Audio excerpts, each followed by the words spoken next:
네, 오늘은 조선 후기 전체가 시험 범위인 친구들을 위해서 선생님이 조선 전기부터 그리고 조선의 거의 마지막 세도 정치까지의 정치적인 흐름을 한번 정리해 보려고 합니다.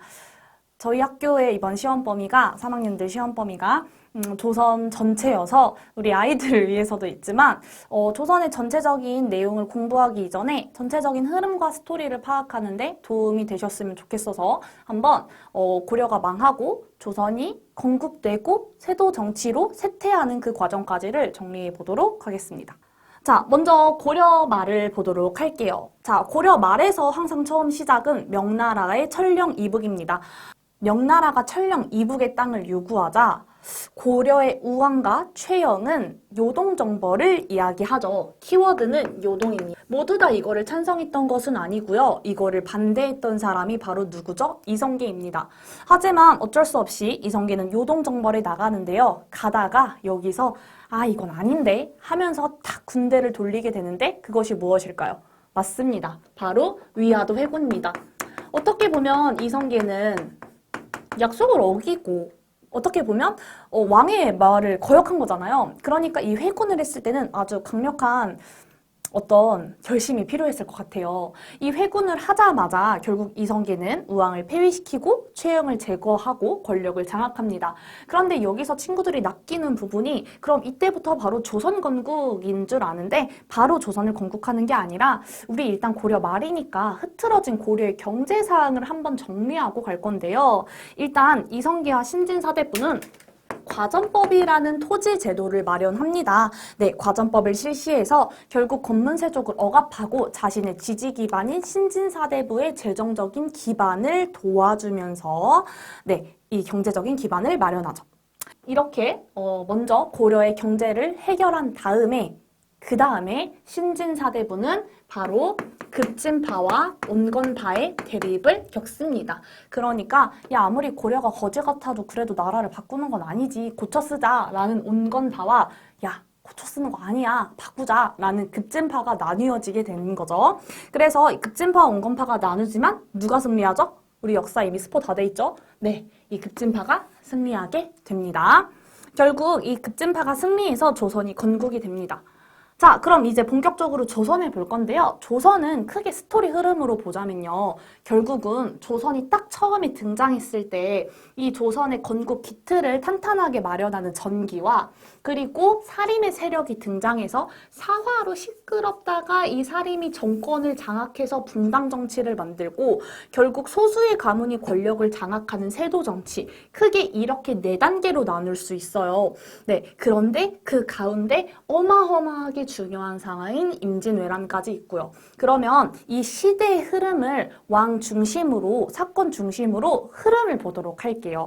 자, 그러면 먼저 조선이 처음 세워졌으니까 우리 뭔가 사업을 하려고 해도 정확하게 어떤 규칙이나 기틀이 마련되어 있는 것처럼 기틀을 마련하기 시작합니다. 자, 탄탄하게 왕들이 기반을 만들고 왕권을 강화하는 데 집중하는데요. 먼저 대표적인 왕인 태종을 봅시다. 태종 이방원은 왕권 강화 정책으로서 나 말고 병사는 가질 수 없어. 그리고 나한테 직접 보고해. 육조 직계제. 그리고 호패법을 실시해서 세금 징수의 기초와 군역을 부과하는 데 징수가 되는 기초로 삼기 위해서 호패법을 만듭니다. 자, 그 다음에 등장한 왕은 바로 세종입니다.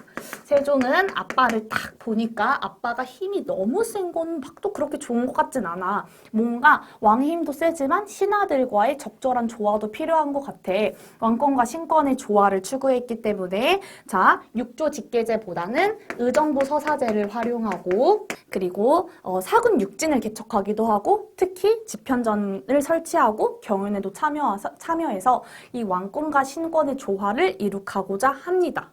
그 다음 문종과 단종을 지나서 많이 등장하는 왕이 세조입니다. 이 세조의 키워드는 선생님은 아마도 명분 없이 왕이 됐다라고 생각을 해요. 세조는 자기 조카를 죽이고 왕이 되죠. 그랬기 때문에 세조는 명분이 없었어요. 주변에서 이랬겠죠. 야, 니 뭔데 왕이 돼? 니 뭐야? 그러니까 세조는 자기가 왕이 될 만하게 충분했다. 라고 생각을 해서 강력한 왕권을 강화하기로 했습니다. 왕권을 강화하기로 한 세조는 일단 전법을 실시하고 집현전과 경연을 폐지하기도 합니다. 이후 경국대전 편찬을 시작하는데 경국대전 편찬을 완성한 것은 아니고 이 완성은 그 다음 성종에 가서 이 성종이 경국대전을 완성하고 국가의 중요한 기틀을 마련하는, 즉 주요 중앙집권 체제의 완성을 마련하는 것이 바로 성종입니다. 결국 성종은 중앙 및 집방 통치제도 체제를 완성한 왕이라고 생각하시면 되고요. 집현전 너무 좋았는데 세조가 없앴잖아요. 그러니까 집현전을 계승한 홍문관을 만들기도 합니다. 자, 그런데 여기서 봤을 때 우리가 세조가 정권을 장악했을 때 이 세조를 지지하고 도와준 세력이 있어요. 그 세력들을 뭐라고 하냐면 바로 훈구라고 합니다.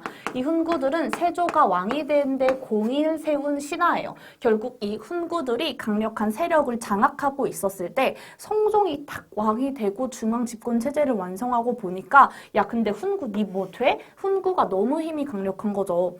그럼 이 훈구를 견제할 만한 세력이 필요한데 누가 있을까 하다가 성종은 지방에서 학문과 교육에 힘쓰고 있던 누구를 발견하냐? 바로 사림을 발견합니다. 그리고 사림을 중앙전계에 진출하기 시작해요.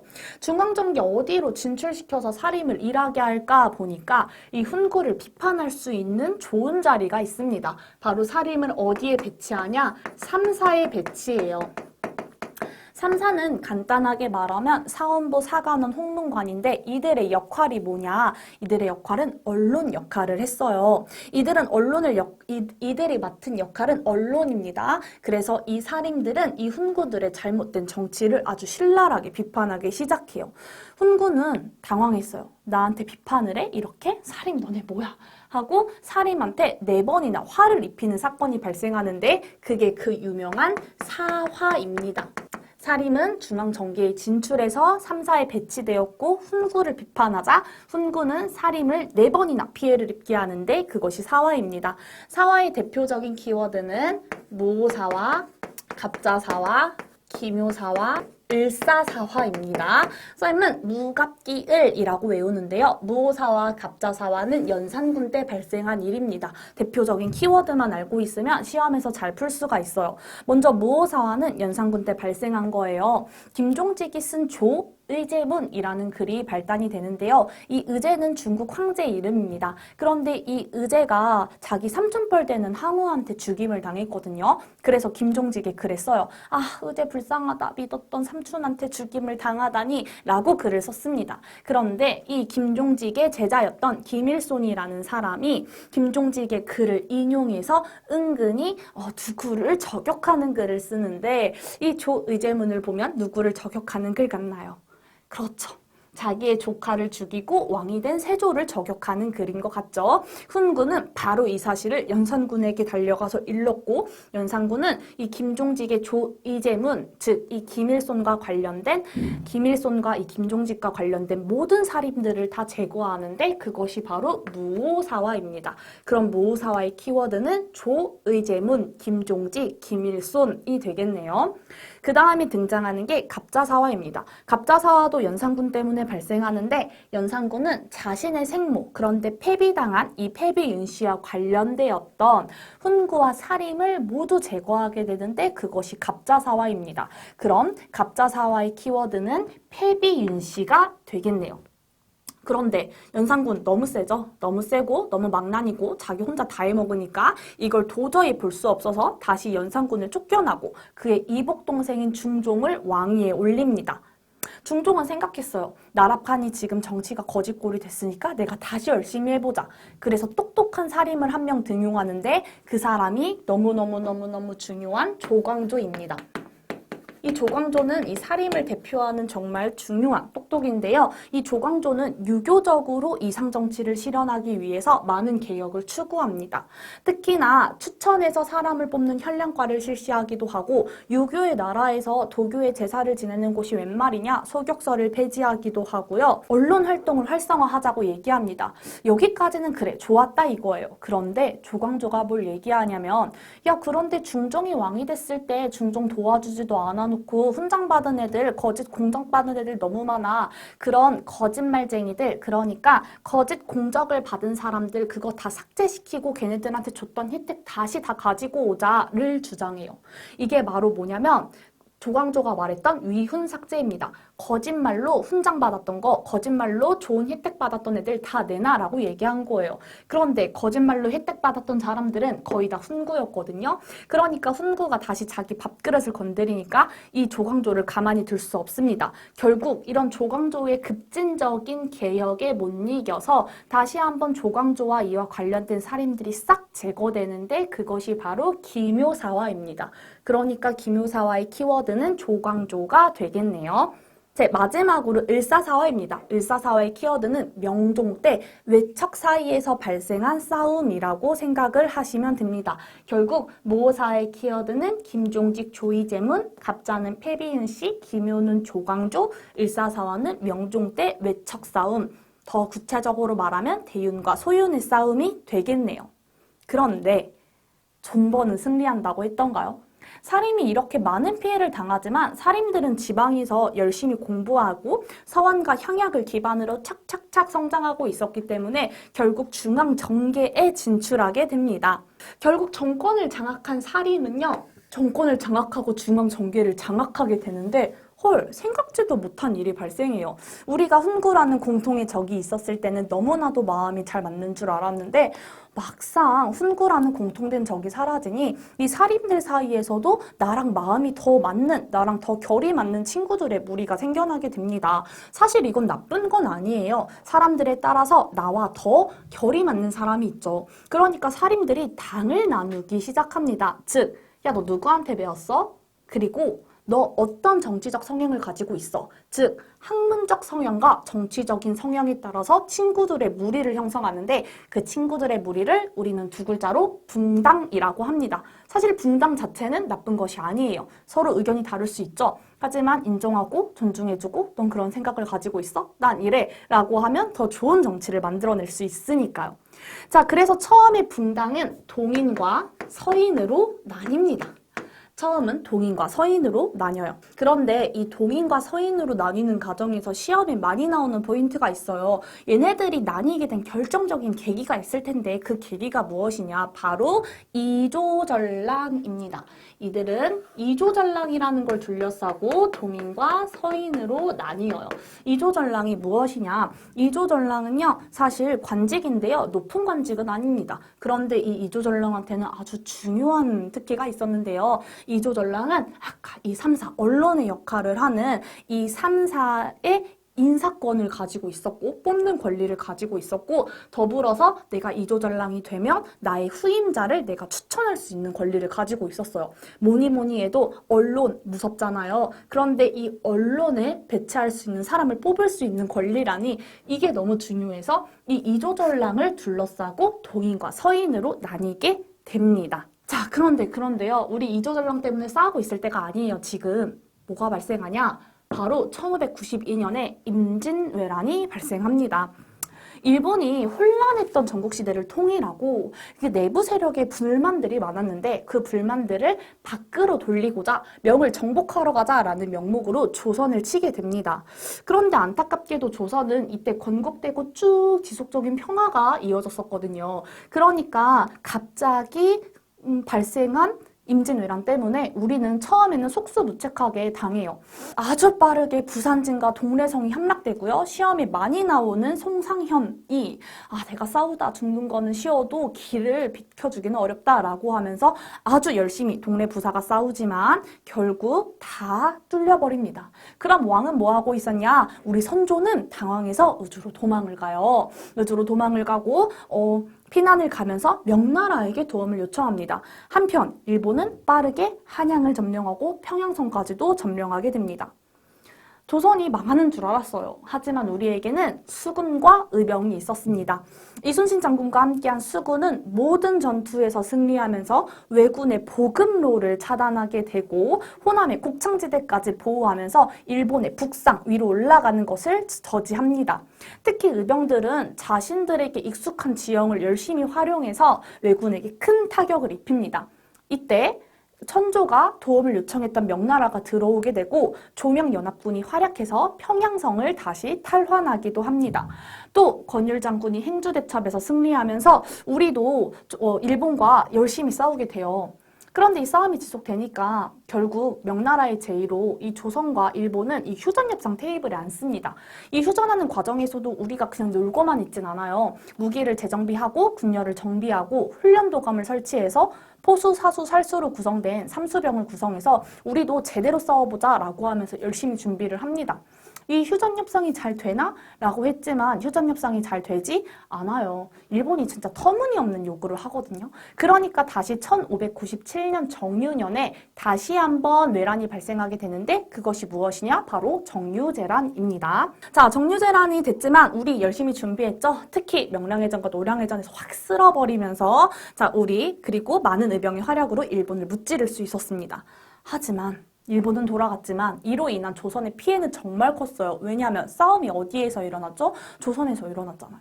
싸움이 조선에서 일어났으니까 너무너무 피해가 막대했습니다. 그리고 우리를 도와주러 왔던 명나라는 더불어 국력도 약해지고 그런데 여진족이 명이 국력이 약해진 틈을 타서 강력하게 성장하게 됩니다.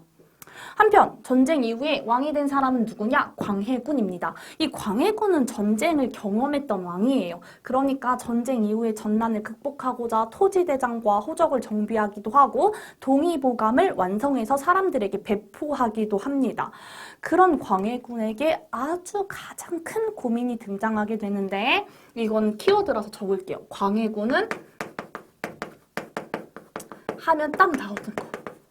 중리매교가 등장하게 돼요. 그러니까 이게 무슨 말이냐면 강력해진 여진족이 후금이라는 나라를 세우고 명나라와 싸우게 됩니다. 그러니까 명나라는 말해요. 야, 조선 기억하지? 우리가 너네 도와줬던 거 빨리 도와주러 와. 그런데 광해군은 전쟁을 경험했던 왕이에요. 또 백성들을 전쟁에 끌어들이고 싶진 않았어요. 그런데 딱 보니까 뭔가 후금이 더 센 것 같아. 아, 근데 명나라를 안 도와주기에는 우리 유교 사회에서 이건 좀 말이 안 되는 것 같아. 그래서 고민을 하게 됩니다. 그러다가 강옥립을 몰래 불러서 이렇게 이야기해요. 야, 상황 잘 살펴보고 오직 패하지 않는 전쟁만 하도록 해라.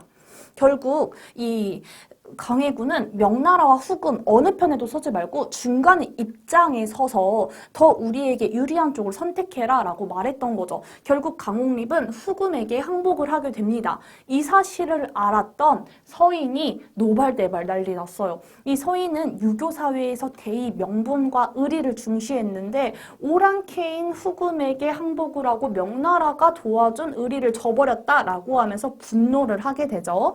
그런 분노를 하게 됐을 때 광해군이 자기의 이복동생이었던 영창대군을 죽이고 새엄마였던 임목대비까지 패배시킨 것을 명분으로 이 광해군을 쫓아내고 서인이 새로운 왕을 만드는데 그 왕이 바로 인조입니다.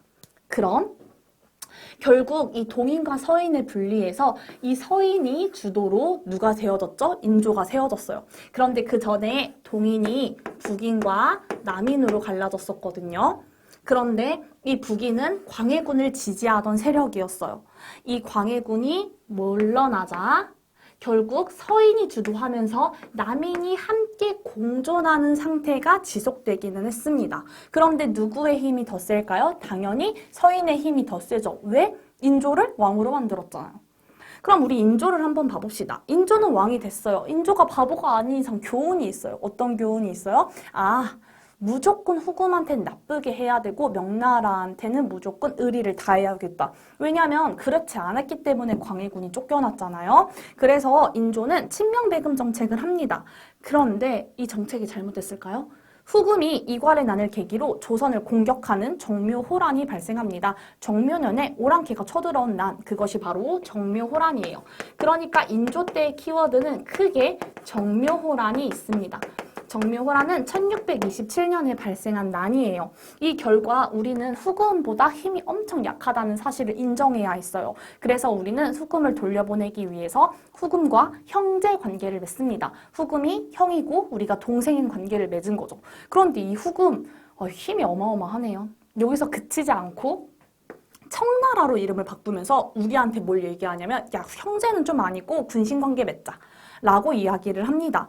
와, 군신관계를 맺자고 하니까 신하들 사이에서 난리가 나요. 여진족이었던 애들이랑 어떻게 군신관계를 맺냐. 야, 이거 싸우자라고 전쟁을 주장하는 주전론과 지금 현실을 봐봐. 우리 얘네보다 훨씬 약해. 뭘 싸워. 화해하자. 화해를 주장하는 주화론이 나뉘어집니다. 자, 누가 우세했을까요? 주전론이 우세합니다. 싸우자가 우세하게 되고요. 결국 우리는 싸우기를 결정했고 이 결정을 때문에 병자호란이 1636년에 발생합니다. 우리가 미친 듯이 이 도망을 가게 되면서 이 인조가 어디로 도망가냐면 남한산성으로 도망을 가요. 이 남한산성으로 도망을 가지만 거기서 그리고 대항하지만 결국 45일 만에 패해서 우리는 삼전도에서 굴욕을 맺습니다. 그런데 이 모든 걸 보고 있었던 게 바로 인조의 둘째 아들입니다. 인조의 둘째 아들은 결국 나중에 효종이 되기도 하는데요. 이 효종은 우리 아빠가 굴욕당하는 이 모든 거를 봤기 때문에 청나라에 좋은 감정을 가지고 있을 수가 없어요. 그렇기 때문에 효종은 결국 청나라를 정벌하러 가자라는 북벌론을 주장하기도 합니다. 북벌론도 시험에 많이 나오는 키워드이기 때문에 효종의 북벌론을 꼭 생각해 주시면 됩니다. 힘들다. 전쟁이 한바탕 휩쓸고 지나간 자리에서 이제는 다시 한번 정치적인 전쟁이 다가옵니다. 인조반정으로 서인이 정권을 장악했을 무렵 효종을 지나쳐서 현종이 왕이 되는데요. 이 효종의 아들인 현종이 왕이 됐을 때 큰 고민이 있었어요. 이 고민은 효종대로 거슬러 올라가면 되는데요. 이때 상황을 이해하려면 이 가계도를 잠깐 봐야 합니다. 효종에게는 사실 큰 고민이 있었어요. 두 가지 고민이었는데요. 첫 번째는 자기가 왕이긴 한데 첫 번째가 아니라 둘째 아들이라는 거고요. 두 번째는 우리 새엄마가 나보다 훨씬 어리다는 점입니다. 우리 새엄마가 나보다 어리다는 건 결국 내가 먼저 죽어도 이 새엄마는 짱짱하게 살아있다라는 거죠. 자, 그리고 나서 현종이 왕이 됐습니다. 효종이 죽었으니 현종이 왕이 됐겠죠. 현종은 왕실의 큰 어른인 할머니, 그러니까 효종의 젊은 새엄마, 자기의 젊은 할머니를 챙기려고 합니다. 할머니라고 해봤자 당시 나이로 36살밖에 안 됐어요. 자, 엄마는 아들이 죽으면 상복을 입어야 되는데 근데 이 예법을 보니까 첫째 아들이 죽으면 상복을 3년 입어야 되고 둘째 아들이 죽으면 상복을 1년 입어야 된다라고 기록이 되어 있어요. 대신 왕이면 상복을 3년 입어야 된다라고 되어 있는데 이걸 둘러싸고 이 서인과 남인에서 논쟁이 발생하게 됩니다. 그러니까 어떻게 하는 게 더 옳은 것일까? 어떤 예절을 취하는 게 더 바른 것인가에 대한 예속 논쟁이 발생하게 된 것이죠. 결국 이 예속 논쟁으로 처음에는 이 효종이 죽었을 때 이 자이 대비, 그러니까 현종의 할머니이자 효종의 새엄마가 1년짜리 상복을 입어야 된다라는 서인의 말이 승리하게 됩니다. 그런데 시간이 흘러서 이 할머니가 너무 젊으니까 이번에는 며느리 죽음까지 본 거예요. 그러니까 현종의 엄마가 죽은 거죠. 이 현종의 엄마가 죽었을 때 이 생각을 합니다. 다시 한번 몇 년 입어야 될까? 자, 몇 년 입어야 될까 생각을 하는데 이때도 또다시 서인은 9개월을 얘기하고 남인은 1년을 얘기합니다. 주장은 비슷해요. 서인은 사실 이 효종이 둘째 아들이잖아. 근데 남인은 그래, 둘째 아들이긴 한데 왕이잖아 라는 주장이었어요. 결국 처음에는 서인의 의견이 승리했지만 두 번째 며느리가 죽었을 때는 남인의 의견이 받아들여집니다. 결국 정권은 남인의 장악으로 끝나게 되는 거죠. 근데 이때 예속 논쟁이 이제 발생했을 때까지만 하더라도 서로 뭔가 죽고 죽이는 그런 관계까지는 아니었어요.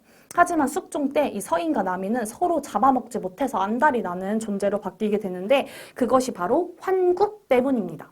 자, 숙종은 사실 이 붕당 간의 싸움을 막고자 집권 분당을 확확 바뀌어버리는 환국을 만들었는데요. 이 표를 보자면 분당이 동인과 서인으로 나눠져서 예속 논쟁을 거치면서 1차 예송에서는 서인이 승리했지만 2차 때 남인이 승리하면서 남인이 정권을 장악합니다. 하지만 이때만 하더라도 서로 죽고 못 사는 관계는 아니었어요. 그런데 숙종이 집권 분당을 확 바뀌는 환국을 합니다. 첫 번째 경신 경신왕국은 허적의 유막 사건을 계기로, 그러니까 남인의 최고였던 허적이 허락 없이 그 왕의 기름 천막을 마음대로 가져다 쓴 것을 계기로 인해서 경신왕국이 발생하게 되는데, 이 경신왕국은 결국 남인을 몰락시키고 하루아침에 서인을 집권 세력으로 맞이합니다.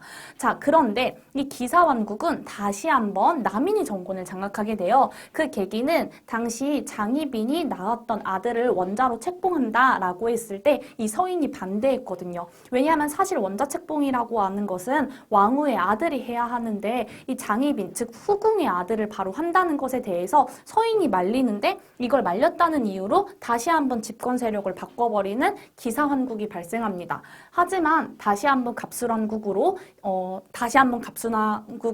서인이 정권을 장악하게 돼요. 자, 그럼 이런 과정을 거친다면 어떤 교훈을 얻게 되냐면, 저 상대편이 살아있으면 내가 죽겠구나. 그러니까 상대방의 존재를 이제는 인정해주지 않고 서로 죽고 못 사는 관계가 되어버린 거죠.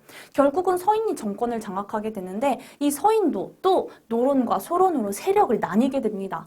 보기만 해도 정신없고 이제 좀 그만 싸웠으면 좋겠다 싶죠. 이런 마음을 저만 가진 게 아니에요. 이제 다음 등장한 영조는 이거를 딱 가지면서 너네 이렇게 방탕한 정치하는 거 내가 다 평평하게 만들어줄 거야 라고 하는 탕평책을 시행하게 됩니다.